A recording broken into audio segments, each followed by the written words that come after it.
Vote ময়দানে ফের অস্বস্তিতে বিজেপি। রবিবার ব্যারাকপুরে জনসভায় প্রধানমন্ত্রী নরেন্দ্র মোদীকে উল্টো রবীন্দ্রনাথ উপহার দিয়ে গেরুয়া শিবিরের বিড়ম্বনা বাড়ালেন প্রার্থী অর্জুন সিং এর পুত্র পবন সিং।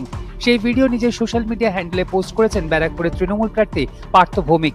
এই ভিডিও সত্যতা অবশ্য যাচাই করেনি এডিটর জি বাংলা। আমাদের বাংলাটাকে চেনে না। স্বাধীনতা আন্দোলন আর দেশের স্বাধীনতা হতো না যদি বাংলা না থাকতো। বাংলা এক সময় ভারতবর্ষের রাজধানী ছিল, মনে রাখবেন। আর বাংলা না থাকলে নবজাগরণও হতো না। আজকেও শুনেছি একটা রবীন্দ্রনাথ ঠাকুরের ছবি উল্টো করে দিচ্ছিল গ্যারেন্টি বাবুকে, আর দিয়ে আবার বলছে গ্যারেন্টি বাবু জিন্দাবাদ।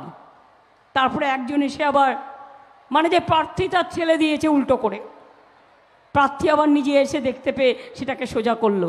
তার মানেটা কি? একটা মনীষী তুমি বাংলায় থাকবে, কন্টেস্ট করবে, একটা রবীন্দ্রনাথ ঠাকুরের একটা ছবি দিচ্ছে একটা এমএলএ উল্টো করে। লজ্জা করে না?